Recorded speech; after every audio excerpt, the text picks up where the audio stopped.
Bonjour à toutes et à tous. J'espère que là où vous êtes dans le monde, vous allez bien. Aujourd'hui, on est lundi, on est le début d'une nouvelle semaine et je voulais qu'on puisse un peu se pencher vers un passage dans la Bible. Donc ce serait le psaume 23. Le psaume 23 qui nous dit que l'Éternel est notre berger. Je pense que c'est intéressant de se pencher vers cette section de la Bible car on est dans un monde où là maintenant certains parlent d'une troisième guerre mondiale qui se prépare. Il y a beaucoup d'incertitudes concernant le futur. Et donc ce verset-là, il nous rappelle qu'on a un berger. Donc j'aimerais bien qu'on puisse le lire un peu ensemble pour commencer cette semaine. Alors, le psaume 23, qu'est-ce qu'il nous dit? Il nous dit: L'Éternel est mon berger, je ne manquerai de rien. Il me fait reposer dans de verts pâturages. Il me dirige près des eaux paisibles. Il restaure mon âme. Il me conduit dans les sentiers de la justice, à cause de son nom. Même si je marche dans la vallée de l'ombre de la mort, je ne crains aucun mal, car tu es avec moi. Ta houlette et ton bâton, voilà ce qui me réconforte. Tu dresses une table devant moi, en présence de mes ennemis. Tu oins d'huile ma tête, et ma coupe déborde. Oui, le bonheur et la grâce m'accompagneront tous les jours de ma vie, et je reviendrai à la maison de l'Éternel tous les jours de ma vie. Donc maintenant, nous allons passer à l'analyse de ce passage. Alors, l'Éternel est mon berger. Donc il faut un peu se mettre dans le contexte de l'époque où la Bible a été écrite. Donc un berger, c'est pas juste une personne qui nourrit les brebis. C'était vraiment une personne qui combattait, qui protégeait vraiment les brebis de tous les animaux sauvages qui pourraient les attaquer. Donc dans la Bible, on voit par exemple l'exemple de David, que lorsqu'il protégeait ses brebis, il a même tué un lion. Donc c'est vraiment pour dire que Dieu est vraiment cette figure qui nous protège de tout prédateur qui pourrait nous attaquer. Et donc c'est pas juste quelqu'un qui est gentil et qui nous donne de quoi manger. Donc c'est vraiment important de comprendre cette subtilité quand on parle de berger. Voilà. Et donc je ne manquerai de rien. Ben, oui, on manquera. C'est pas que au niveau financier, mais aussi en termes de sagesse, en termes de joie, tous les secteurs de notre vie où on pourrait ressentir un manque. Si on a foi en Dieu, Dieu va nous pourvoir dans ces secteurs-là et donc on ne sera plus dans le besoin. Il me fait reposer dans de verts pâturages. Donc il faut savoir que les brebis et les moutons sont des animaux qui ne se reposent seulement quand ils se sentent en sécurité. Donc tu verras jamais un mouton se poser par terre, vraiment se reposer s'il a faim ou s'il a soif ou si il est stressé parce qu'il a peur qu'il y ait un prédateur qui l'attaque ou quoi. Pour qu'on puisse voir vraiment une brebis ou un mouton se coucher, il faut vraiment que tous ses besoins soient comblés, qu'il sente qu'il est en sécurité. Et c'est seulement là où on verra le mouton ou la brebis se poser par terre et se reposer. Voilà ce que l'Éternel fera pour nous, pour que nous soyons capables de nous reposer. Donc, il restaure mon âme. Donc ça va au-delà de la guérison. Donc on sait que Dieu va nous guérir, oui. Mais aussi il va nous restaurer, il va nous rendre tout ce qu'on pensait avoir perdu. Donc toute chose que dans le passé, parfois tu es nostalgique et tu te dis oui, à l'époque j'étais capable de faire ça, à l'époque j'étais entouré, à l'époque j'avais tant d'amis, j'avais telle chose.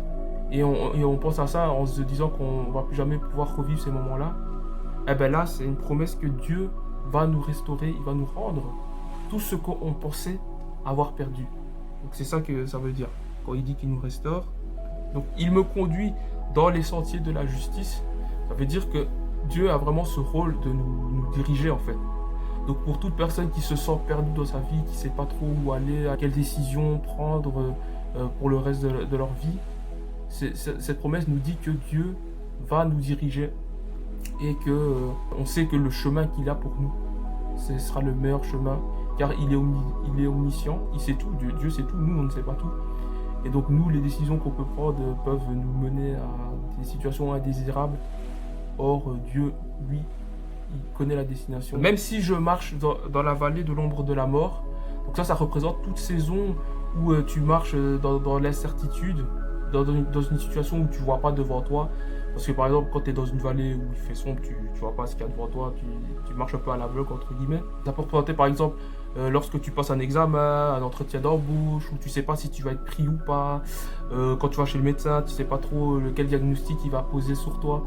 Tout ce genre de moments, il dit que donc je ne crains aucun mal. Donc ça veut dire quand on est dans le flou, qu'on ne sait pas trop où on va, on craint aucun mal. Donc même si on marche à l'aveugle et qu'on ne voit pas bien devant nous, on n'est pas dans la peur. Et pourquoi? Parce que, car tu es avec moi, car on sait que Dieu est avec nous, qu'il est à côté de nous, qu'on n'est pas tout seul dans cette épreuve. Et donc c'est pourquoi on est rassuré, parce qu'on sait que Dieu est avec nous et qu'il nous guide. Ta houlette et ton bâton, voilà ce qui me réconforte. Ça veut dire que en fait Dieu, il nous redirige, pardon.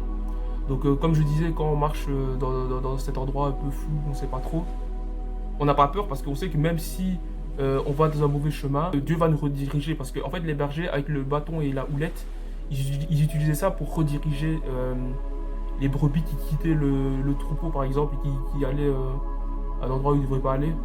Ils utilisaient la houlette et le bâton pour les rediriger, les faire revenir dans le troupeau et en sécurité. Tu dresses une table devant moi en présence de mes ennemis.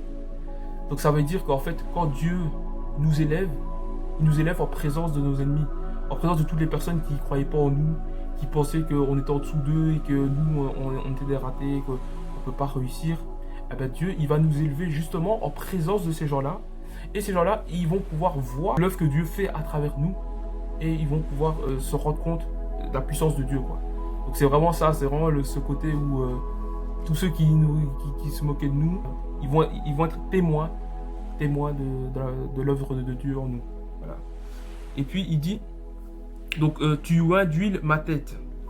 Donc oui, donc on sait que oindre d'huile, c'est souvent lié dans le fait de bénir, ou le fait que Dieu nous choisisse pour faire son ministère, le fait qu'on ait une certaine consécration pour pouvoir faire son ministère. Mais il y a aussi une autre nuance, parce que les bergers, quand ils utilisaient de l'huile pour soigner aussi leurs moutons et les brebis, donc du coup ça peut aussi signifier le fait que Dieu aussi nous soigne dans les blessures émotionnelles, physiques, enfin dans toute forme de blessure qu'on puisse avoir en nous, qu'à travers son huile, Dieu est capable de nous soigner. Ma coupe déborde, ça montre vraiment une abondance de bénédictions. Donc Dieu vraiment il nous a bénis point à ce que les bénédictions débordent. Et donc par ce fait, on est capable de aussi bénir les gens qui nous entourent, parce que ça déborde et tout ce qui est autour. Par exemple, quand une tasse est remplie d'eau, l'eau sort et ça mouille tout autour de lui. Donc c'est un peu pareil, c'est un peu le même phénomène qui se passe avec nous lorsqu'on est béni et que ça déborde. Toutes les personnes qui nous entourent bénéficient aussi de la bénédiction qu'on a reçue. Donc oui, le bonheur et la grâce m'accompagneront tous les jours de ma vie.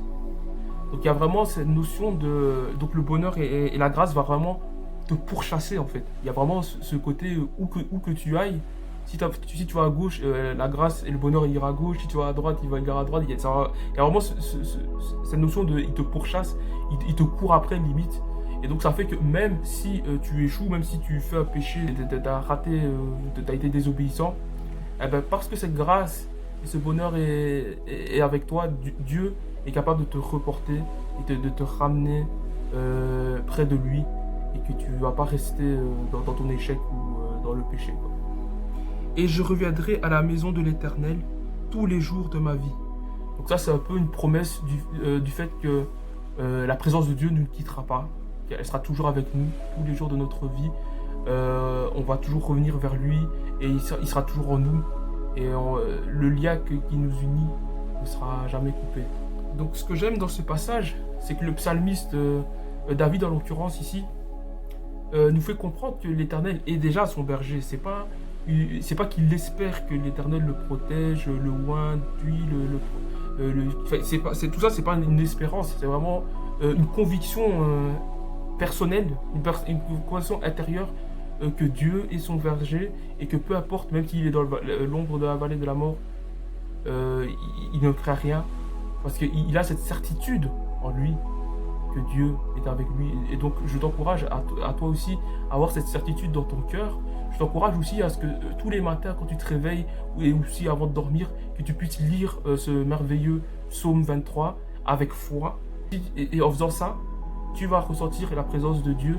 Et même si tes problèmes sont là, tu auras cette conviction intérieure, comme David avait, que Dieu est avec toi et que tu ne crains rien et que tu seras victorieux. Ah, merci Seigneur.